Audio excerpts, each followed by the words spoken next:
வணக்கம் ஃப்ரெண்ட்ஸ். சிறகடிக்க ஆசை சீரியலில் என்ன எபிசோடில் என்ன நடக்குதுன்னு பார்க்கலாம் வாங்க. பார்வதி வீட்டுக்கு விஜயா வந்திருக்கு. அங்கே ஏற்கனவே ரோஹிணி வந்து காத்திருக்காங்க. ரோஹிணியை பார்க்குற விஜயா பயங்கரமாக கோவப்படுறாங்க. அவங்க திரும்பி போக பார்க்க ரோஹிணி, ஆண்டி ஒரு நிமிஷம் நான் சொல்கிறத கேளுங்கன்னு சொல்ல பயங்கர கோவத்தோட திரும்பி வர்ற விஜயா, ஆண்டி கேண்டின்னு கூப்பிட்டு நான் பல்ல உடைச்சிருவேன், உனக்கு அதுக்கு எந்த தகுதியும் இல்லைன்னு திட்டிகிட்டு இருக்காங்க. விஜயா கொஞ்சம் அமைதியாக அவள் ஏதோ சொல்லணுங்கிறா, கேளுங்கிறாங்க பார்வதி.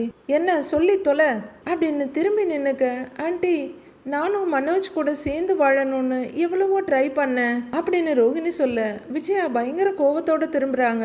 நான் உயிரோட இருக்கிற வரைக்கும் அது நடக்காதுன்னு அவங்க கத்த அது எனக்கும் நல்லா தெரியும் ஆண்டி, என்னால் இப்படி போராடிக்கிட்டே இருக்க முடியாது அப்படின்னு ரோஹிணி சொல்ல விஜயா முகத்தை சுருக்கிக்கிட்டு அதுக்கு என்னன்னு பார்க்குறாங்க.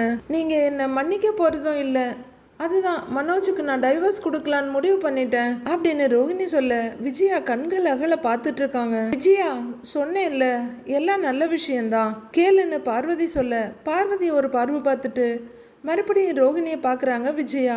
நான் மியூச்சுவல் டைவர்ஸ் கொடுத்துட்றேன், 6 மாதம் கூட டைம் வேண்டாம் அப்படின்னு ரோஹிணி சொல்லிட்டு இருக்க. ஓஹோ அப்படின்னு பார்க்குறாங்க விஜயா. மனோஜும் உங்கள் பேச்சை மீறி வரப்போகிறதில்ல, இது கூட நானும் மனோஜ் கூட வாழ முடியாது. நான் மனோஜ் கிட்ட இதை பற்றி பேசிட்டேன், இதுக்கு என்ன செய்யணும்னு மனோஜ் கிட்ட சொல்லிட்டேன், லாயர்கிட்டையும் ஃபோனில் சொன்னேன். ஆனால் நான் கேட்டதுக்கு இந்த நிமிஷம் வரைக்கும் எந்த பதிலுமே வரல, அதான் நேரடியாக உங்ககிட்டயே சொல்லிடலான்னு உங்களை வர சொன்னேன் அப்படின்னு ரோஹிணி சொல்ல, ஓ எங்க வர்றன்னு தெரியுது, அந்த 5 லட்சம் தானே அப்படின்னு விஜயா ரொம்ப திமிரா தெனாவட்டா கேக்குறாங்க. 1000 தான் ஃப்ராடா இருந்தாலும் அந்த நேரத்துல மனோஜை காப்பாத்தினது ரோஹிணி தான், அது அவங்களோட பணம், அவங்களுக்கு எல்லா ரைட்ஸும் இருக்கு அதை திருப்பி கேட்க. ஆமா எனக்கு அந்த பணம் அவசியமா தேவைப்படுது, நான் ஒன்னு அதை நஷ்ட ஈடா கேட்கல, அன்னைக்கு அந்த பணத்தை நான் ரெடி பண்ணி கொடுக்கலன்னா மனோஜ் ஜெயிலுக்கு தான் போயிருப்பாரு அப்படின்னு ரோஹிணி சொல்ல உடனே பயங்கர கோவத்துக்கு மாறிடுற விஜயா, ஏய் அப்ப என் பிள்ளை எனக்கு காப்பாற்ற தெரியலன்னு சொல்றியா அப்படின்னு வெட்டி வீராப்பா கத்திட்டு இருக்காங்க. அது முடிஞ்சிருந்தா நீங்களே அன்னைக்கு அந்த பணத்தை கொடுத்துருக்கலாமே அப்படின்னு ரோஹிணி சத்தம் இல்லாம நறுக்குன்னு கேட்டு விடுறாங்க. நான் தானே அங்கேயும் எங்கேயும் அலைஞ்சி கடன் வாங்கி கொடுத்தேன் அப்படின்றாங்க ரோஹிணி. என்னடி ஏதோ பிச்சை போட்ட மாதிரி பேசுற அப்படின்னு ரோஹிணி அடிக்கிறதுக்கு விஜயா கையை ஓங்கிட்டு போறாங்க. விஜயா இரு இரு டென்ஷன் ஆகாத, அவளை பேச விடு அப்படின்னு பார்வதி விஜயாவை தடுத்து கொஞ்சம் தள்ளி நிறுத்துறாங்க. ஆண்டி எனக்கு இப்போ அந்த 5 லட்சத்தை உடனே கொடுத்துட்டா எந்த கண்டிஷனும் இல்லாமல் நான் டைவர்ஸ் கொடுத்துடுறேன், இப்போவே கூட நான் சைன் போட்டு கொடுக்க ரெடி அப்படின்னு ரோஹிணி சொல்கிறாங்க. பார்வதி அவ புத்திசாலித்தனத்தை பாத்தியா, இவ இப்படின்னு சொல்லி கேட்டதும் நான் உடனே பணத்தை கொண்டு வந்து இவ மடியில் கொட்டணுமா அப்படின்னு விஜயா கேட்க அவ பணத்தை அவ கேட்குறா, இதுல என்ன நீ இவ்வளோ சீன் போடுறன்ற மாதிரி பார்வதி விஜயாவை பார்க்குறாங்க. நான் என்ன பேங்கா வச்சிருக்கேன், என்னை பார்த்தா எப்படி தெரியுது உனக்கு, பணத்தை வாங்கிக்கிட்டு இவ சைன் போட்டு கொடுப்பாளா, அதெல்லாம் நம்ப முடியாதுங்கிறாங்க விஜயா. என்னம்மா இப்படி சொல்றாளே, உன்னைய நம்பலாங்கிற மாதிரி ஒரு பார்வை பார்க்குறாங்க பார்வதி. அப்ப என்னதான் செய்யணுங்கிறன்னு விஜயா கிட்ட திரும்பி கேட்க, இவளை விவாகரத்து பத்திரத்துல முதல்ல சைனை போட சொல்லு, அதுக்கப்புறம் பணத்தை வாங்கிக்கிட்டோம் அப்படின்னு வெறுப்போட சொல்றாங்க விஜயா. உடனே ரோஹிணி, இல்ல ஆண்டி அது முடியாது, நான் ஃபர்ஸ்ட் சைன் போட்டு கொடுத்துட்டேன்னா அப்புறம் அந்த பணம் எனக்கு வருங்கிறதுக்கு என்ன கேரண்டி அப்படின்னு ரோஹிணியும் கரெக்டா கேக்குறாங்க. ஏன்னா விஜயாவும் ஒன்றும் நல்ல ஜென்மம்லாம் கிடையாது, அதுவே ஒரு ஃப்ராடு தான், பாம்பின் கால் பாம்பரியும்னு சொல்லுவாங்கல்ல, அது மாதிரி தான். உங்க குடும்பத்துல யார் மேலேயும் எனக்கு நம்பிக்கை இல்லை, குறிப்பா உங்க மேல இல்லைன்னு மூஞ்சில் அடிச்ச மாதிரி சொல்லிடுறாங்க ரோஹிணி. விஜயா பயங்கர டென்ஷன் ஆகிட்டு இருக்க, பணத்தை கொடுக்காம ஏமாத்திட்டீங்கன்னா அப்படின்னு ரோஹிணி கேட்க அடி செருப்பாலன்னு கையை ஓங்கிட்டு போறாங்க விஜயா. நான் ஏமாத்துறவளா, என்ன நம்ப முடியாதா, ஏமாத்துறதெல்லாம் ஓ வேலடி, நீ பண்ணாத பித்தலாட்டமா, ஏன் பிள்ளைய கட்டிக்கிட்டு வந்து எத்தனை பொய் அடுக்கடுக்கா சொன்ன, அப்பா மலேசியால இருக்காரு சொத்து வருதுன்னு, அப்பா செத்துட்டாரு அம்மா செத்துட்டான்னு, எல்லாத்துக்கும் மேல ஒரு பிள்ளைய பெத்து அதை மறைச்சி கல்யாணம் பண்ணினவ தானே நீ, ஓ அளவுக்கெல்லாம் எனக்கு பொய் சொல்ல தெரியாது அப்படின்னு விஜயா வரிஞ்சு கட்டிக்கிட்டு அடிக்கிறதுக்கு ரெடியா இருக்க. விஜயா விஜயா நீ வா, இப்படி வான்னு இழுக்கிறாங்க பார்வதி. உண்மையை சொல்ல போனா விஜயாவுக்கு இதுல ஒரு வரிய கூட பேசுறதுக்கு யோக்கியமே இல்ல. அவங்க பணத்தாசைக்குதான் ரோஹிணி இவ்வளவு பொய் சொன்னதும் ரோஹிணியோட பாதி பித்தலாட்டத்துக்கு விஜயா தான் காரணம். கோவப்படாத அப்படின்னு விஜயாவை கொஞ்சம் தள்ளி இழுத்துட்டு வந்து நிறுத்துறாங்க பார்வதி. ரோகிணி அழுகையோட நிக்கிறாங்க. அடங்காத கோவத்தோட விஜயா கைய நீட்டி, இவ பேசுறத கேட்டியா நீ? ஏமாத்துறத பத்தி இவ பேசுறா. இவள மாதிரி ஏமாத்துக்காரு இந்த உலகத்திலேயே இல்ல. எப்படி பேசுறா பாரு, கேடு கெட்டவ அப்படின்னு விஜயா பேசிட்டு இருக்க. அவ்வளவுதான், ரோகிணி சடக்குன்னு திரும்பிடுறாங்க. ஆன்ட்டி போதும், கொஞ்சம் மரியாதையா பேசுங்க. இது ஒன்றும் உங்க வீடு இல்ல, பார்வதி ஆண்டியோட வீடு அப்படின்னு ரோகிணி கோவத்தை காட்ட, உனக்கெல்லாம் எதுக்குடி மரியாதை வேண்டி கிடக்கு? நான் ஏமாத்துவேன்னு சொல்ற? எனக்கு வர்ற கோவத்துக்கு செருப்பாலேயே அடிப்பேன் அப்படின்னு விஜயா கத்த. நீங்க அடிச்சா வாங்கிட்டு இருப்பேன்லாம் நினைக்காதீங்க அப்படின்னு எல்லாத்துக்கும் துணிஞ்சிடுறாங்க ரோகிணி. அவங்க மனோஜ் கூட வாழணும்னா தான் எல்லாத்துக்கும் அட்ஜஸ்ட் பண்ணி போகணும். இப்ப விஜயா அவங்க காலில் கிடக்கிற செருப்பு மாதிரி தான். என்னடி பண்ணுவ, திருப்பி அடிப்பியான்னு விஜயாவை கேக்குறாங்க. அமைதியா இருக்க மாட்டேன்னு சொல்றேன், அவ்வளவுதான் அப்படின்னு ரோகிணி முறைக்க. இப்ப விஜயாவுக்கே லைட்டா பயம் வருது. தேவையில்லாம பேச வேண்டாம், எனக்கு சேர வேண்டிய பணத்தை கொடுத்துருங்க. நான் டைவர்ஸ் பேப்பர்ல சைன் போட்டு கொடுத்துட்றேன். இதுதானே நீங்க ஆசைப்பட்டீங்க, அந்த ஆஃபரை நான் உங்களுக்கு கொடுக்குறேன் அப்படின்னு ரோகிணி சொல்ல, பெரிய ஆடி தள்ளுபடி ஆஃபரு பெருசா கொடுக்க வந்துட்டா. ஏய் போடி, என் பையன் மனோஜுக்கு கோடி கோடியா பணம் வரப்போகுது. உன் 5 லட்சத்தை மூஞ்சில தூக்கி எறிகிறேன். ஒழுங்கு மரியாதையா கையெழுத்த போட்டுட்டு ஓடி போயிரு, இல்ல கோர்ட்ல உன்னை நார் அடிச்சிருவேன்றாங்க விஜயா. முறைச்சிட்டு நிக்கிற ரோகிணி, நான் எப்படியாவது காம்ப்ரமைஸ் பண்ணிடலான்னு தான் வந்தேன். நீங்க கோர்ட்டுக்கு போகணும்னா எனக்கும் ஓகே தான். அங்க வந்து நீங்க அசிங்கப்படணும்னா யாரால மாத்த முடியும் அப்படின்னு ரோகிணி சொல்றாங்க. இத்தனைக்கு அவங்களுக்கு வக்கீல் செலவு கூட கிடையாது, அதனாலதான் துணிஞ்சு சொல்றாங்க. ஏய் அப்படின்னு விஜயா கத்த. சும்மா கத்திக்கிட்டு எல்லாம் இருக்காதீங்க, பணத்தை கொடுத்தா டைவர்ஸ் கொடுக்குறேன், இல்லைன்னா நீங்க கோர்ட்டுக்கு போய்கிட்டே தான் இருக்கணும் அப்படின்னு ரோகிணி சொல்ல. என்னடி மிரட்டுறியா? கை வைக்க கூடாதுன்னு பாக்குறேன் அப்படின்னு விஜயா சொல்ல. எங்க வைங்க பாக்கலான்றாங்க ரோகிணி. ஏய் என்ன அப்படின்னு விஜயா அடிக்கிறதுக்காக எகிரிட்டு போறாங்க. பயமாவது ஒன்னாவது அதெல்லாம் எப்பவோ பறந்து போயிடுச்சு ரோகிணிக்கு. அப்படியே அசையாம நிக்கிறாங்க. பார்வதி தான் பாஞ்சு போய் விஜயா அப்படின்னு கைய பிடிச்சி இழுத்துட்டு வந்து, 2 பேரும் நிறுத்துங்க முதல்ல. யாரோ 2 ரவுடிங்க பேசுற மாதிரி பேசிக்கிட்டு இருக்கிறீங்க. யாராவது பார்த்தா என்ன நினைப்பாங்க? நான் இங்க கௌரவமா வாழ்ந்துட்டு இருக்கேன்றாங்க பார்வதி. எப்படி பேசுறாங்கன்னு பாருங்க ஆண்டி அப்படின்னு ரோகிணி சொல்ல. உங்ககிட்ட எல்லாம் அப்படிதாண்டி பேசணும் அப்படின்னு விஜயா கத்துறாங்க. விஜயா இங்க பாரு, இவ்வளவு நாள் டைவர்ஸ் தரமாட்டேன்னு சொன்னா, இப்ப அவளே இறங்கி வந்து டைவர்ஸ் கொடுக்க ரெடியா இருக்கா. பணத்தை கொடுத்தா போதும்னு சொல்றா. அதுவும் அவ பணத்தை தானே அவ கேக்குறா. அதை கொடுத்த விஷயத்த முடிக்க பாரு. எத்தனை நாளைக்கு தான் இழுத்துக்கிட்டே இருப்பீங்க? இங்க பாரு, நீ முதல்ல பணத்தை ரெடி பண்ணு அப்படின்னு பார்வதி ரொம்ப நியாயமா பேசுறாங்க. இவளுக்கு தேவை பணம் தானே, சீக்கிரமே இவ மூஞ்சில தூக்கி அடிக்கிறேன் அப்படின்னு விஜயா பயங்கர கோவத்தோட அங்கிருந்து திரும்பி போறாங்க. போயிட்டு இருக்க விஜயாவை பார்வதி சங்கடத்தோட பார்க்க லைட்டான கண்ணீரோட வர்ற ரோகிணி, பாத்தீங்களா ஆண்டி எப்படி பேசிட்டு போறாங்கன்னு அப்படிங்கிறாங்க. அவளை பத்தி தான் உனக்கு தெரியும்ல, அவ கோவத்திலையும் நியாயம் இருக்கு. சரி விடு, நீ சொல்ல வேண்டியதை சொல்லிட்ட, இனி எல்லாம் நல்லதாவே நடக்கும் அப்படின்னு எல்லாருக்குமா சேர்த்து சொல்றாங்க பார்வதி. மனோஜோட ஷோரூம்ல சக்திவேல் உட்காந்து லேப்டாப்ல ரொம்ப சின்சியரா டைப் பண்ணி சீரியஸா எதையோ பார்த்துட்டு இருக்க. பக்கத்துல ஜீவா நிக்கிறாங்க. அவருக்கு ஆப்போசிட்ல மனோஜ் ஒரு சேர்ல உட்கார்ந்து இருக்காரு. ரொம்ப நேரம் ஒர்க் பண்றவரு. உங்க ஜாதகப்படியும் பஞ்சாங்கப்படியும் உங்க நேரம் ரொம்ப ஓஹோன்னு இருக்கு, அதான் பெரிய இடத்து சம்பந்தம் வந்திருக்கு அப்படின்னு சக்திவேல் சொல்ல. உண்மைதாங்க சார், ஆனா இந்த விஷயத்தை எங்க வீட்டுல சொன்னா அதுக்கு எங்க அம்மா டென்ஷன் ஆகி 108 தேங்காய் வாங்கிட்டு வந்து இந்த ஐடியா கொடுத்தவன் தலையிலேயே உடைக்கலான்னு சொல்றாங்க அப்படின்னு மனோஜ் சொல்ல. ஐயோ நம்ம மண்டை காலியா அப்படின்னு பயப்படுறாரு சக்திவேல். மனோஜ் அவரை ஒரு பரிதாப பார்வை பார்த்துட்டு, நல்ல வேலை எங்க அம்மா உங்களை பார்த்தது இல்ல அப்படின்னு மனோஜ் சொல்ல. சக்திவேலுக்கு உண்மையிலேயே பயமாகுது. இவங்க கூட சாவகாசம் வச்சுக்கலாமா இல்ல வேணான்னு கட் பண்ணி விட்டு போயிடலாமா? இவங்க அம்மா பெரிய ரவுடியா இருப்பாங்க போல இருக்கேன்னு யோசிக்கிறாரு அவரு. எங்க வீட்டுல யாருமே இதுக்கு ஒத்துக்க மாட்டாங்க போல இருக்குங்க சார் அப்படின்னு மனோஜ் சொல்ல. அவரு யோசிச்சுட்டு லேப்டாப்பை மூடி வச்சுட்டு, இங்க பாருங்க, அந்த பொண்ணுக்கு மனநிலை கொஞ்சம் பாதிக்கப்பட்டிருக்குன்னு சொன்னீங்கல்ல, அது அந்த பொண்ணுக்கு இல்ல உங்க வீட்டுல இருக்கவங்களுக்கு தான் அப்படின்னு மனோஜோட மூஞ்சுக்கு நேரம் அவரு கையை நீட்டி சொல்ல.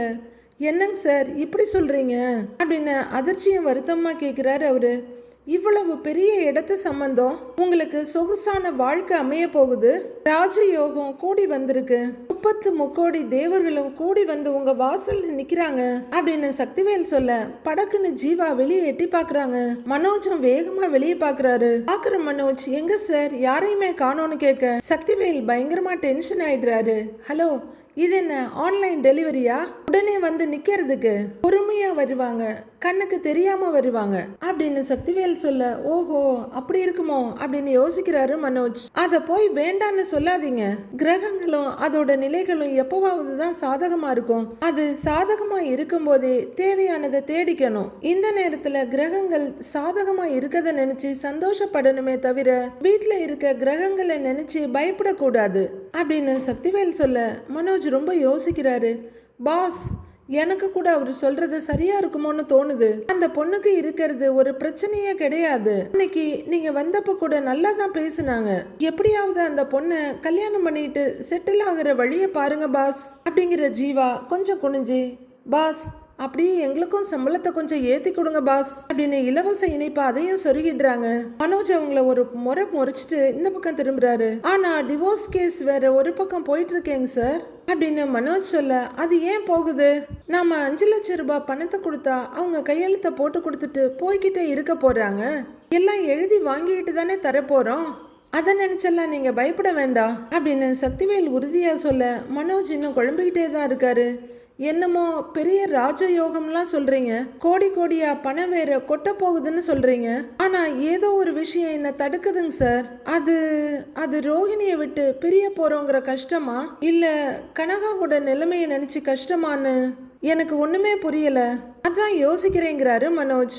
கடுப்பாகிற சக்திவேல் அதை மறைச்சிக்கிட்டு இப்படியே யோசிச்சுக்கிட்டே இருந்தா வர்ற அதிர்ஷ்டம் அப்படியே யூட்டர்ன் பண்ணி போயிடும் அப்படின்னு அவர் சொல்ல, சார் உங்ககிட்ட ஒரே ஒரு டவுட் கேட்டா தப்பா நினைச்சுக்க மாட்டீங்கல்ல அப்படின்னு மனோஜ் கேட்க கேளுங்கன்றாரு சக்திவேல். அப்படியே அக்கம் பக்கம் பாக்குறவரு, நான் 2 பொண்டாட்டி வச்சுக்கிட்டா ஒன்றும் தப்பு இல்லையே, சட்டம் ஏதாவது என் மேல பாஞ்சிட்டா அப்படிங்கிறாரு மனோஜ். என்ன பேசுறீங்க? 2 பொண்டாட்டி வச்சுக்கிறது இந்த உலகத்துல ஒன்றும் புதுசு இல்ல. உங்க முதல் பொண்டாட்டி நீங்க இன்னொரு கல்யாணம் பண்ணிக்கிட்டீங்கன்னு கம்ப்ளைண்ட் கொடுத்தாதான் உங்க மேல ஆக்ஷன் எடுப்பாங்க. அதுவும் பணம் இருந்தா யார் வாய வேணாலும் அடைச்சிடலாம். அப்புறம் நம்ம வரலாறுலாம் எடுத்து பாருங்க. நம்ம ராஜாக்கள், நம்ம முன்னோர்கள் இவங்கெல்லாம் 2 கல்யாணம் பண்ணிக்கிட்ட போது பப்பரப்பா மனோஜ் மட்டும் கல்யாணம் பண்ணிக்கிட்டா என்ன தப்புன்றாரு சக்திவேல். ஆகா பரவாயில்லையே, இவர் நமக்கு ஆதரவா சொல்றாருன்னு மனோஜ் யோசிக்க சக்திவேல் அவரையே ஷார்ப்பா பார்த்துட்டு, இப்ப நீங்க சாதாரண ஆளா இருக்கலாம், ஆனா கனகாவை கல்யாணம் பண்ணிக்கிட்டா நீங்களும் ராஜாதான். கோடி கோடியா பணம் கைக்கு வந்த பிறகு நீங்களும் விஐபி ஆயிடுவீங்க அப்படின்னு அவர் சொல்ல மனோஜ் லைட்டா மிதக்க ஆரம்பிக்கிறாரு. இன்னொன்னு சொல்றேன் கேளுங்க. உங்களை மாதிரி பெரிய ஆளுங்களுக்கு 2 பொண்டாட்டி வச்சுக்கிறதே ஸ்டேட்டஸ் சிம்பிள் தான் அப்படின்னு சக்திவேல் ஏத்தி விட அவர் பின்னாடி ரெகுலரா வர்ற பிஜிஎம் போய்கிட்டு இருக்கு. அவர் கண்ணு முன்னாடி ரோகிணியும் கனகாவும் ஆளுக்கு ஒரு பக்கமா நிக்கிறாங்க. அவர் அப்படியே ஒரு சந்தோஷ புன்னகையோட உட்கார்ந்துருக்கு. நீங்க என்ன நினைக்கிறீங்கன்னு எனக்கு தெரியுதுங்கிறாரு சக்திவேல். மனோஜ் வெடுக்குன்னு அவர் பக்கமா திரும்ப இந்த பக்கம் ரோகிணி, அந்த பக்கம் கனகா. கரெக்டான சக்திவேல் கேக்குறாரு. மனோஜுக்கு பயங்கர அதிர்ச்சி. சார் எப்படி சார் நீங்க? சார் நீங்க சாதாரண ஆளே கிடையாதுங்க சார். நான் மனசுல நினைச்சத அப்படியே சொல்றீங்க சார் அப்படின்னு மனோஜ் பயங்கர ஆச்சரியத்தோட சொல்றாரு. அதுதான் என்னோட சிறப்பு. தைரியமா இருங்க. முதல்ல அந்த கனகா அம்மா கிட்ட இருந்து 10 லட்சம் ரூபாய அட்வான்ஸா வாங்கி அதுல 5 லட்சத்தை ரோகிணி கிட்ட கொடுத்து டைவர்ஸ் பேப்பர்ல சைனை வாங்குங்க அப்படின்னு சக்திவேல் சொல்ல அப்படின்னு தலையாட்டி கேட்டுக்கிறாரு மனோஜ். ஆமாம் பாஸ், அதுதான் எனக்கும் சரின்னு தோணுது அப்படின்றாங்க ஜீவா. ஆனா வீட்டுல ஒத்துக்க மாட்டாங்களே அப்படின்னு மனோஜ் சொல்ல, உங்க வீட்டுல இருக்கவங்களுக்கு தெரியாம கூட ரகசியமா இந்த மேரேஜை முடிச்சிடலாம் அப்படின்னு சக்திவேல் சொல்ல அதிர்ச்சியோட கொஞ்சம் பின்னாடி போறாரு மனோஜ். அப்புறம் உங்களுக்கு கோடி கோடியா பணம் வந்துடும், உங்க வீட்டுல இருக்கவங்களே ஏத்துக்குவாங்க அப்படின்னு சக்திவேல் சொல்ல மனோஜும் யோசிக்க ஆரம்பிக்கிறாரு. இந்த வாய்ப்பை மட்டும் மிஸ் பண்ணிடாதீங்க அப்படின்னு சக்திவேல் சொல்ல அப்படியே யோசனையில இடிச்ச புலி மாதிரி உட்கார்ந்துருக்காரு மனோஜ். அப்படியே வாசப்பக்கம் திரும்பின ஜீவா, பாஸ் அம்மா வர்றாங்கன்றாங்க. உங்க அம்மா இதுக்கு இங்க வர்றாங்கன்னு மனோஜ் கேட்க, உங்க அம்மா பாஸ் அப்படின்னு ஜீவா சொல்ல மனோஜ் பதறி அடிச்சு எழுந்து நிற்கிறாரு. விஜயா ரொம்பவே கோவமா வந்துட்டு இருக்க மனோஜ் வேகமா எழுந்து அவங்க முன்னாடி போய், அம்மா வாங்கம்மா, என்னம்மா சொல்லாம கொல்லாம வந்திருக்கீங்க அப்படின்னு கேட்டுட்டு இருக்க சக்திவேலும் பயத்துல படார்னு எழுந்து நிக்கிறாரு. வேலையா இருக்கியா அப்படின்னு விஜயா கேட்க, இல்லைம்மா. அம்மா, நான் சொன்னேன் இல்லைம்மா, நியூமராலஜிஸ்ட் மிஸ்டர் சக்திவேல் இவர் தான்ம்மா அப்படின்னு மனோஜ் சொல்ல, அங்கே கொஞ்சம் பயத்தில் நடுங்கிட்டு இருந்த சக்திவேல், அம்மா வணக்கங்கம்மான்றாரு. விஜயா லைட்டா திரும்ப, உங்க முகமே லக்ஷ்மி கடாட்சமா இருக்கு, உங்க புண்ணியமெல்லாம் உங்க மகனுக்கு வந்து சேர்ந்துருக்கு அப்படின்னு கரெக்டான பாயிண்ட்ல அடிச்சிடுறாரு சக்திவேல். ஃபர்ஸ்ட் பாலே சிக்ஸர் தான். ஆனா விஜயா அதை வெளியே காட்டிக்காம நிக்க, அம்மா நான் சொன்னேன் இல்லம்மா, ஒருத்தங்களை பார்த்தாலே அவங்கள பத்தி கரெக்டா சொல்லிடுவார்னு, அவர் இவர் தான் அப்படின்னு மனோஜ் சொல்ல, விஜயா அப்படியே உருன்னு திரும்பி சக்திவேலை பாக்குறாங்க. அவரு அத்தனை புகழுக்கும் சொந்தக்காரன் அடியன் தாங்கிற மாதிரி லைட்டா சிரிச்சிட்டு நிக்கிறாரு. அப்போ அவரோட மொபைல் ரிங் ஆகுது. எடுத்து பார்த்துட்டு, பப்பரப்பா மனோஜ், எனக்கு ஒரு கால் வருது, ஒரு ஆக்டர் ஒருத்தர் அவர் பேருக்கு பின்னாடி என்ன புனை பெயர் போடணும்னு கேக்குறாரு அப்படின்னு சொல்லிட்டு இருக்க, பாத்தீங்களாமா அப்படின்னு மனோஜ் விஜயாவை பாக்குறாரு. நான் அவரோட பேசிட்டு வந்துடுறேன் அப்படின்னு சக்திவேல் அங்கிருந்து போறாரு. அம்மா சொல்லுமா, என்ன விஷயம் அப்படின்னு மனோஜ் கேட்க, வா சொல்றேன்னு இழுத்துட்டு போறாங்க விஜயா. கொஞ்ச தூரம் எடுத்துட்டு வந்த விஜயா ஒரு இடத்துல நிக்க, அம்மா என்னம்மா சொல்லுமாங்கிறாரு மனோஜ். நான் அந்த பார்லர்காரிய பார்த்தேன்டா அப்படின்னு விஜயா சொல்ல, நீ அம்மா அவளை போய் பார்த்தேங்கிறாரு மனோஜ். நான் அவளை பார்க்க போகலடா, அந்த பார்லர்காரி தான் என்ன பார்வதி வீட்டுக்கு வர வச்சா, நீ சொன்ன மாதிரி அவ டைவர்ஸ்க்கு ரெடி ஆயிட்டா அப்படின்னு விஜயா சொல்ல, என்ன சொன்னான்னு கேக்குறாரு மனோஜ். அவளுக்கு தேவை 5 லட்சம் ரூபாய் பணம், அவ்வளவுதான், அதுலதான் குறியா இருக்கிறா, அதை கொடுத்துட்டா போதும், அவ உன் வாழ்க்கையிலிருந்து ஓடி போயிருவா அப்படின்னு விஜயா சொல்ல, எங்கிட்டயும் அதை தான்மா சொன்னாங்கிறாரு மனோஜ். சீக்கிரம் நீ பணத்தை கொடுத்தா உடனே உனக்கு டிவோர்ஸ் கொடுத்துறேன்னு சொன்னா அப்படிங்கிறாரு மனோஜ். இதுக்கு மேலேயும் தள்ளி போடக்கூடாதுடா, யார்கிட்டயாவது கடனை வாங்கி அவ மூஞ்சில விட்டு எரி அப்படின்னு விஜயா சொல்ல, நானும் அதை தான்மா யோசிச்சுட்டு இருக்கேன். சந்தோஷ் ப்ரோ கூட அன்னைக்கு ஒரு பொண்ணை பத்தி அப்படின்னு லைட்டா அந்த மேட்ரை உள்ளுக்கு இழுத்துட்டு வர்றாரு மனோஜ். ஏய், அந்த பிரச்சனைக்கார பொண்ணு தானே, அதான் வேண்டான்னு சொல்லிட்டேன் இல்லைன்னு கத்துறாங்க விஜயா. உன் அறிவுக்கு ஏத்த மாதிரி தாண்டா உனக்கு பொண்ணை பார்க்கணும், அதை நான் பாத்துக்கிறேன்னு விஜயா சொல்ல, அம்மாவை எப்படியாவது இந்த ப்ரொபோசலுக்கு ஒத்துக்க வைக்கணுமே, என்ன பண்ணலான்னு மனோஜ் ஓர பார்வையா பாக்குறாரு. சீக்கிரம் 5 லட்சம் ரூபாய் பணத்தை ரெடி பண்ண சொல்லுதான் உன்னை நேர்ல பாக்குறதுக்கு வந்த, முதல்ல பணத்தை ரெடி பண்ணு, அவகிட்ட பணத்தை கொடுத்துட்டு டைவர்ஸ் பேப்பர்ல கையெழுத்து வாங்கணும் அப்படின்னு விஜயா சொல்ல, அம்மா நான் இப்ப இருக்க நிலைமைக்கு 5 லட்சம் ரூபாய் பெரிய அமௌண்ட்டுமா அப்படிங்கிறாரு மனோஜ்.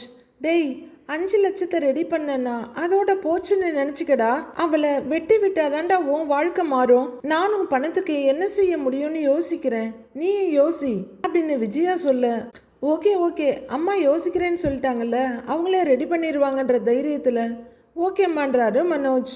நான் என்ன பண்றதுன்னு பாக்குறேன்னு அவர் சொல்ல, பாக்குறேன்றதெல்லாம் இல்ல செய்யற அப்படின்னு அழுத்தி சொல்றாங்க விஜயா. சொல்லி முடிச்சிட்டு விஜயா வேகமா வெளியே போயிட, மனோஜ் இந்த பக்கமா வர்றாரு. அங்க சக்திவேலும் ஜீவாவும் நின்றுட்டு இருக்காங்க. வந்த மனோஜ் கிட்ட, உங்க அம்மா பேசுனதெல்லாம் கேட்டுக்கிட்டு தான் இருந்தேன் அப்படின்னு சக்திவேல் சொல்ல, அம்மா கல்யாணம் வேணான்னு சொல்றாங்க அப்படிங்கிறாரு மனோஜ். இதுக்கு ஒரே வழிதான் இருக்கு, அவங்களுக்கு சொல்லாம இந்த கல்யாணத்தை பண்ணணும்னு சக்திவேல் சொல்ல, அப்படின்னு அதிர்ச்சியோட திரும்புறாரு மனோஜ். சொல்லாமையா அப்படின்னு மனோஜ் அதிர்ச்சியோட கேட்க, ஆமா, இப்ப நேரா அந்த அம்மா தேவிகா வீட்டுக்கு போய் முதல்ல ரகசியமா இந்த கல்யாணத்தை செஞ்சு முடிச்சிடலாம், அப்புறம் ஊரறிய செய்யலாம்னு சொல்லி பேசலாம், யாருக்கும் தெரியாம இந்த கல்யாணத்தை முடிச்சிடுவோம், என்ன பதிலே சொல்லாம இருக்கீங்கன்னு சக்திவேல் கேக்குறாரு. மனோஜுக்கு ஒரு பக்கம் ஆசை இருந்தாலும் ரொம்பவே பயமும் இருக்கு. மனோஜ் பதில் சொல்லாம நின்னுட்டு இருக்க, பாஸுக்கு ஓகே தான், அவருக்கு இதுல சம்மதம் தான்றாங்க ஜீவா. என்ன பேசுறன்ற மாதிரி மனோஜ் வெடுக்குன்னு திரும்பி பார்க்க, இல்ல பாஸ், எல்லாம் கூடி வருது, பண்ணிடுவோமே பாஸ், அதான் இவரே வந்து பேசுறேன்னு சொல்றாருல அப்படின்னு ஜீவாவும் சப்போர்ட் பண்றாங்க. மனோஜும் கொஞ்ச நேரம் யோசிச்சுட்டு, சரிங்க சார், நீங்க சொன்ன மாதிரியே செஞ்சிடுவோம் அப்படின்னு சொல்ல, உடனே அவர் தோல்ல தட்டி கொடுத்து, டோன்ட் வரி, இனிமே எல்லாமே சக்சஸ் தான் அப்படிங்கிறாரு சக்திவேல். விஜயா அதே வேகத்தோட வீட்டுக்கு வர்றாங்க. உள்ளர நுழையிறப்பவே, மீனா குடிக்க தண்ணி கொண்டு வா அப்படின்னு சொல்ல, இதோ அத்த அப்படின்னு ஃப்ரிட்ஜு கிட்ட போறாங்க மீனா. அங்க டைனிங் டேபிள் கிட்ட ரவி நின்றுட்டு இருக்க, முத்து இங்க ஏதோ நோட்ல எழுதிட்டு இருக்காரு. அண்ணாமலை வழக்கம் போல கையில ஒரு புக்கை வச்சுக்கிட்டு சோஃபால உட்கார்ந்து இருக்காரு. மீனா இந்தாங்கன்னு கொண்டு வந்து நீட்ட வாங்கி குடிக்கிறாங்க விஜயா. திரும்ப அதை மூடி கையில கொடுத்துட்டு, இந்தா அப்படின்னு இந்த பக்கமா வர்றாங்க. என்ன பார்வதி வீட்டுக்கு போறேன்னு போன, அங்க போனா எப்பவுமே லேட்டா தானே வருவ, சீக்கிரம் வந்திருக்க அப்படின்னு அண்ணாமலை கேட்டுட்டு இருக்க. ரவி மொபைல் பார்த்துட்டு இருந்தவரு அப்படியே முன்னாடி வர்றாரு. ஸ்ருதியும் உள்ள இருந்து வெளியே வர்றாங்க. அண்ணாமலை கேள்வி கேட்க ஆர்வத்தோட அடுத்து என்ன நடக்குதுன்னு தெரிஞ்சுக்கணும்னு மீனாவும் அங்க வந்துடுறாங்க. அங்க எதுக்குடா போனோன்னு ஆயிடுச்சிங்க அப்படின்னு விஜயா சொல்ல, ஏன் என்னாச்சுங்கிறாரு அண்ணாமலை. முத்துவும் எழுதுறத விட்டுட்டு அவங்க அம்மாவைய பாத்துக்கிட்டு இருக்காரு. அங்க போனா அந்த பார்லர்காரி அங்க உட்கார்ந்து இருக்கா அப்படின்னு விஜயா சொல்ல, எல்லாருமே திடுக்குன்னு பாக்குறாங்க. அவளை வரவழைச்சிட்டு என்னை எதுக்கு கூப்பிட்டுட்டேன்னு பார்வதிய நல்லா திட்டி விட்டுட்டு வந்துட்டேன் அப்படின்னு விஜயா சொல்ல, ரோகிணி அங்க இருந்தான்னா அவகிட்ட பேசுறதுக்கு தான் பார்வதி உன்னைய கூப்பிட்டுருப்பா அப்படின்னு அண்ணாமலை பெருசா கண்டுபிடிச்சு சொல்ல, ஆமா ஆமா அது முன்னாடியே தெரிஞ்சிருந்தா நான் போயிருக்கவே மாட்டேன் அப்படிங்கிறாங்க விஜயா. அடடே, இரு துருவங்களும் ஒன்றை ஒன்று சந்திச்சிருக்கின்றன அப்படிங்கிறாரு முத்து. ரோஹிணி எதுக்கு அங்க வர சொன்னா அப்படின்னு அண்ணாமலை கேட்க, அவ ஒரு முடிவோட தாங்க இருக்கா அப்படின்றாங்க விஜயா. எங்கேயோ பார்த்துக்கிட்டு என்ன முடிவுன்னு அண்ணாமலை கேட்கிறாரு. அதான் மனோஜுக்காக 5 லட்சம் கொடுத்தால, அதை கொடுத்தா டைவர்ஸ் கொடுக்குறேன்னு சொல்றா அப்படின்னு விஜயா சொல்ல, ஆமாங்கிறாரு அண்ணாமலை. வக்கீல்கிட்டையும் அதை தான் சொன்னா.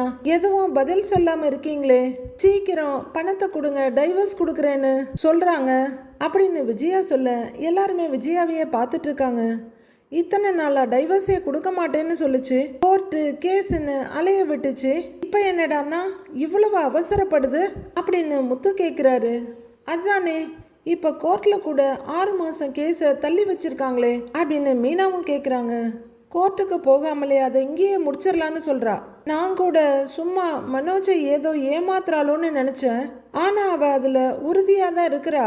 இப்போ அவளுக்கு 5 லட்சம் ரூபாய் முக்கியம், சரியான பேர ஆசை பிடிச்சவளா இருக்கிறா அப்படின்னு பல்ல கடிச்சிட்டு சொல்கிறாங்க விஜயா. இது நல்ல கதையாக இருக்கேம்மா. பார்லர் அம்மா என்ன சும்மாவா கேக்குது? உங்க புள்ளைய ஜெயில இருந்து எடுக்கிறதுக்கு செலவு பண்ண பணத்தை தானே கேக்குது அப்படிங்கிறாரு முத்து. அம்மா, எப்படியோ பணத்தை கொடுத்தா டைவர்ஸ் கொடுக்குறேன்னு தானே சொல்றாங்க, அப்படி கொடுத்தா மனோஜுக்கு நல்லது தானேன்னு கேட்குறாரு ரவி. ஆன்ட்டி, காசை கொடுத்து கேஸை முடிங்க அப்படின்னு ஸ்ருதியும் அவங்க ஐடியாவை சொல்றாங்க. இதுல இருக்கிற சிக்கல் என்னன்னா, ஒரே நாள்ல 5 லட்சம் ரூபாய் எப்படி ரெடி பண்றது? உடனே அவ்வளவு பணம் கொடுக்க யாரு இருக்கா அப்படிங்கிறாரு அண்ணாமலை. விஜயா உடனே அவர் பக்கம் திரும்பி, ஏன் இல்ல, அதான் இவங்க 2 பேரும் இருக்காங்கல்ல அப்படின்னு முத்துவையும் மீனாவையும் கைய காட்டுறாங்க விஜயா. முத்துவும் மீனாவும் பயங்கர அதிர்ச்சியோட ஆண் வாயை திறந்துட்டு பாக்குறாங்க. ரவியும் ஸ்ருதியும் கூட அதிர்ச்சியோட பாக்குறாங்க. அண்ணாமலை அதிர்ச்சியோட விஜயா பக்கம் திரும்பி, என்ன சொல்ற நீ அப்படின்னு கேக்குறாங்க. விஜயாவும் கூலா, இந்த வீட்டில் எந்த பிரச்சனை வந்தாலும் இவங்க தானே முன்னாடி வந்து நிற்கிறாங்க அப்படின்னு சொல்ல, முத்து உடனே மீனாவை பார்க்குறாரு. இவங்க கிட்ட சொல்லி அந்த 5 லட்சத்தை ரெடி பண்ண சொல்லுங்க, இனி எல்லாமே உங்க கையில தாங்க இருக்கு, நீங்க நினைச்சாதாங்க இதெல்லாம் நடக்கும் அப்படின்னு அண்ணாமலையோட கைய விஜயா பிடிக்கிறாங்க. அவ்வளவுதான், சோழி முடிஞ்சதுன்னு பாக்குறாரு முத்து. விஜயா கைய பிடிச்சதுல அப்படியே மெய் மருந்து அண்ணாமலை உட்கார்ந்து இருக்க, அவளே டைவர்ஸ் கொடுக்குறேன்னு சொல்றப்ப முடிச்சிடணுங்க, ஏன்னா அவளை நம்ப முடியாது, எப்ப வேணாலும் எப்படி வேணாலும் அவ மாறுவா, சீக்கிரமாவே இவங்களை ரெடி பண்ண சொல்லுங்க அப்படின்னு விஜயா அண்ணாமலை கிட்ட குழஞ்சிட்டு இருக்க. முத்து அதிர்ச்சியோட பாக்குறாரு. மீனா வெறிச்சு பார்த்துட்டு இருக்காங்க. என்ன இது, அம்மா கொஞ்சம் கூட மனசாட்சி இல்லாம மனோஜுக்காக இவங்கள்ட்ட கேட்க சொல்றாங்க அப்படின்னு ரவி ஸ்ருதியை பாக்குறாரு. ஒரு வழியா சுய நினைவுக்கு வந்த அண்ணாமலை, விஜயா, நீ பேசுறதுல ஏதாவது நியாயம் இருக்கா? ஏற்கனவே மனோஜ் வாங்கின கடனை அடைக்கிறதுக்கு இவன் கடன்காரன் ஆயிட்டான், உனக்கு கொஞ்சம் கூட மனசாட்சியே இல்லையா? அவனுக்கு திரும்பி தேவைப்படுற அவ்வளோ பணத்தையும் இவங்களையே ஏற்பாடு பண்ணணும்னு சொல்ற அப்படின்னு அண்ணாமலை கேட்குறாரு. அம்மா, இதெல்லாம் ரொம்ப ஓவர்மா. மனோஜ் செய்யற தப்பு எல்லாமே முத்து தலையில தான் வந்து விழுது, அவனும் எவ்வளவுதான் கஷ்டப்படுவான் அப்படின்னு ரவி கேட்குறாரு. ஆன்ட்டி, ரோஹிணி பணம் கொடுத்தது மனோஜுக்காக, இப்ப டிவோர்ஸ் தேவைப்படுறதும் மனோஜுக்கு தான், அவர் தானே பணத்தை கொடுக்கணும் அப்படின்றாங்க ஸ்ருதி. விஜயா, மனோஜ் பிரச்சனைய அவன் தான் பாத்துக்கணும், இதுல முத்து மீனாவெல்லாம் இழுத்து விட்டுறாத அப்படிங்கிறாரு அண்ணாமலை. விஜயா அதெல்லாம் கொஞ்சம் கூட கண்டுக்கல. ஏங்க, ஊர்ல யார் யாருக்கோ வம்பு தும்பெல்லாம் வரும்போது இவங்க 2 பேரும் தானே போய் நிக்கிறாங்க, வெளியில இருக்கவங்களுக்கெல்லாம் பண்றாங்க, வீட்டுல இருக்கவங்களுக்கு பண்ண மாட்டாங்களா அப்படின்னு விஜயா கொஞ்சம் ஏக்கத்தோட கேட்க, அதை அவங்க பண்ண மாட்டாங்க, பண்ண சொல்லவும் மாட்டேன். மனோஜியே பணத்தை ரெடி பண்ண சொல்லு, ஏற்கனவே நான் உங்ககிட்ட சொல்லி இருக்கேன்ல அப்படின்னு அண்ணாமலை கொஞ்சமா கோவப்படுறாரு. ஏங்க, அவன் ஒருத்தனை எப்படிங்க அவ்வளவு பணத்தை ரெடி பண்ணுவான்? எல்லாரும் சேர்ந்து உதவி செஞ்சாதான் என்ன? குடும்பம்னா என்ன? எல்லாரும் ஒருத்தருக்கு ஒருத்தர் ஒத்தாசையா இருக்கிறது தானே அப்படின்னு குடும்பத்துக்கான வரையறையெல்லாம் சொல்லிட்டு இருக்காங்க விஜயா. இப்பதான் இதெல்லாம் குடும்பம்னு இவங்களுக்கு தெரியுதாக்குன்ற மாதிரி மீனா பாக்குறாங்க. முத்து எழுதிட்டு இருந்த நோட்டை மூடி வச்சுட்டு, ஏன்பா இப்பதான் குடும்பம்னா ஒருத்தருக்கு ஒருத்தர் ஒத்தாசை பண்ணிக்கணும்னு அம்மாவுக்கு தெரியுது போல இருக்குப்பா. நான் நைட்டும் பகலுமா காரை ரெடி பண்ணி மீனா பூ கட்டி சேர்த்து வச்சிருந்த பணத்தை எல்லாம் கொடுத்து, ரவியும் அவன் பங்குக்கு அவன் பணத்தை கொடுத்து, இதெல்லாம் சேர்த்துதாம்மா இந்த வீட்டை மீட்டோம் அப்படின்னு முத்து சொல்ல விஜயா அமைதியா முகத்தை திருப்பிக்கிறாங்க. அப்ப இந்த வார்த்தை எங்கம்மா போச்சு? அந்த நேரத்துல எங்களுக்கு ஒத்தாசையா இருக்கணும்னு உங்க செல்ல பிள்ளைக்கு நீங்க சொன்னீங்களாமா அப்படின்னு முத்து சமயம் பார்த்து கேட்க விஜயா எதுவும் சொல்ல முடியாம பாக்குறாங்க. கிடக்கிறதெல்லாம் கிடக்குது, நான் கேட்க வந்ததை மட்டும் நீ பதில் சொல்லுன்ற மாதிரி. கூட பிறந்தவனுக்கு இதை கூட செய்ய மனசு வரல உனக்குன்றாங்க விஜயா. வருமா, செய்யணும்னு மனசு இருக்கு, வசதி இல்ல. இங்க பாருங்கம்மா, மாசம் காருக்காகிற செலவே லோடு கணக்குல இருக்கு அப்படின்னு முத்து நோட்டை காமிக்க, அடுத்து எந்த அஸ்திரத்தை எடுத்து வீசலாம், அன்பு மகனுக்கான பணத்தை சோர்ஸ் பண்ணலான்னு யோசிக்கிறாங்க விஜயா. நாளைய ப்ரோமோல மனோஜ் வீட்டுக்கு வர்றவரு எனக்காக யாரும் எந்த ஹெல்ப்பும் பண்ண வேண்டாம், அந்த பணத்தை நான் ரெடி பண்ணிட்டேங்கிறாரு. விஜயா மனோஜ் அதிர்ச்சியோட பாத்துக்கிட்டு இருக்க அவரு அப்படியே வந்து சோஃபால கெத்தா உட்கார்றாரு. பிசினஸ் சர்க்கிள்ல என் ஃப்ரெண்ட்ஸுங்கிட்ட எல்லாம் கேட்டிருக்கேன்ப்பா, 2 நாள்ல தரேன்னு சொல்லியிருக்காங்க, பணம் வந்துடும் அப்படின்னு மனோஜ் சொல்ல அவரையே குறுகுறுன்னு பார்த்துட்டு இருக்க விஜயா, டேய் இதை முத்தவும் மீனாவும் தரேன்னு சொல்லியிருந்தாங்கன்னா நான் நம்புவேன் அப்படின்னு விஜயா சொல்ல, அப்படியே முத்துவும் மீனாவும் உச்சி குளிர்ந்து போய் தலையில தூக்கி வச்ச மாதிரி விஜயாவை பார்த்துக்கிட்டே இருக்காங்க. ஓகே, விஜயா அடுத்த அஸ்திரத்தை எடுத்துட்டாங்கன்னு தெரியுது. மனோஜ் எப்படி பணத்தை ரெடி பண்ணாரு, அடுத்து என்ன நடக்க போகுதுன்னு வர எபிசோட்ல பார்க்கலாம் ஃப்ரெண்ட்ஸ்.